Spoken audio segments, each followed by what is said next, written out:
Mark Mercado. Good morning po, Doc. Good morning din po. Upo kay sir. Mark, upo ka doon. Ilang taon na po ngayon si Mark, sir? 10 years old na po siya ngayon, Doc. 10 years old pa po pala siya. Ang laki po niya, sir, no? Sa 10 years old. O nga po, Doc. Medyo malusog po siya. Mark, huwag ka mo na malikod. Hindi ka pa na i-check na, Doc. Wait lang. Pag ganun po, sir, pag 10 years old pa siya, so, need po niya mag-undergo ng cycloplegic refraction. Doc, ano po yung cycloplegic refraction? First time ko po narinig yon. Ilang beses na po siya nagpapacheck up ng mata, si Mark. Pero, hindi naman ginawa sa kanya yon. Diretso lang po check up. Good question po, no? So, ang cycloplegic refraction, ito po yung paggamit ng cycloplegic eye drops kung saan nagpaparelax ito ng muscle ng mata ng tao or ng patient. So, yung tinatawag na ciliary muscle sa mata natin. Kasi alam naman po natin pag bata, sobrang active yung pag-focus nila or yung tinatawag na accommodation. So, i-relax natin yung muscle nila para hindi pa iba-iba yung pag-focus nila habang chinecheck. At makuha po natin yung accurate na findings talaga at maiwasan yung inaccurate findings. Sa clinic po natin, automatic po pag 12 years old and below, protocol po namin na papatakan po natin or mag-undergo po ang isang pasyente ng cycloplegic refraction. Or even kahit 12 years old na ba, pag nakitaan natin ng sintomas na kailangan ng cycloplegic refraction, papatakan po natin para to be sure na accurate ang magiging result at magiging findings natin sa patient. Okay po, Doc. Meron po tayong 3 main reasons bakit gusto po natin makuha ang accurate na grado ng mga mata ng mga bata. That's why we have to perform cycloplegic refraction. Ano-ano po yun, Doc? Number 1 is iniiwasan po natin ang pagkakaroon ng isang bata ng accommodative esotropia.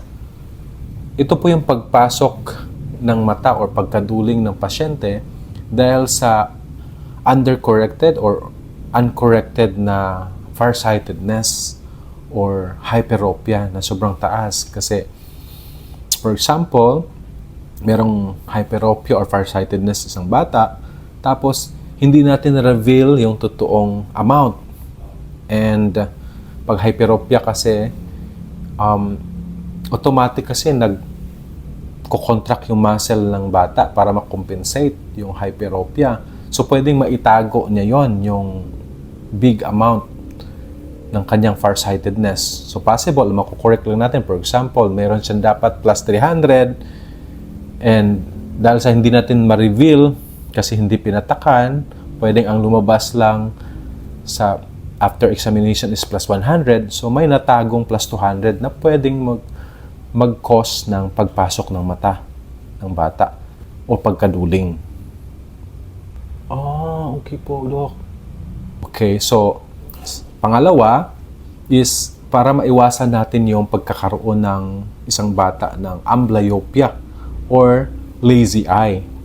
Kasi, for example, hindi natin nabatakan, hindi natin na-reveal yung totoong grado, and sa case ng anisometropic na patient, meaning magkaiba at magkalayo ang grado ng right eye sa left eye, pag hindi kasi natin na-reveal yung full correction or full na grado ng both eyes, pwedeng hindi natin makorect fully.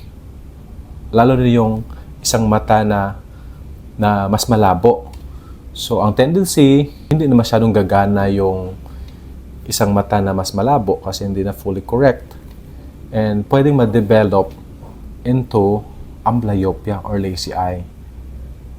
And lastly, bakit tayo sa cycloplegic refraction is that para maiwasan po natin yung pagkakaroon ng pseudomyopia ng patient.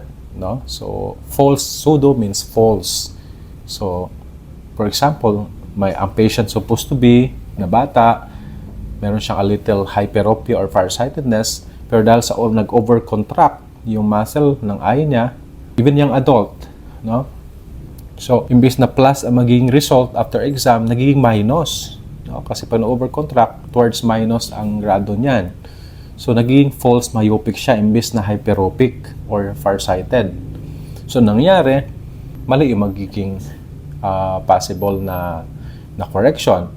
And ang hindi pa maganda po niyan is possible na next time, masasobrahan uli ng minus lens.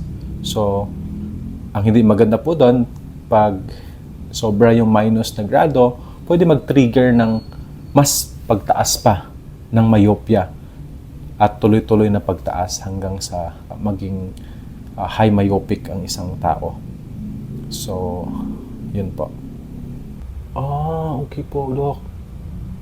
And of course, may preliminary test lang po akong gagawin to be sure na safe po siya sa eye drops na gagamitin natin. Okay po, simulan na po natin. Okay, Mark. Patakan na natin, ha? Don't worry, hindi masakit to. Parang tubig lang siya. Sige po.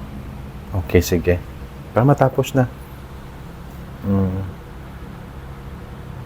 Di ba? Parang tubig lang siya. Kung nga po, di po siya masakit. Parang tubig lang pala.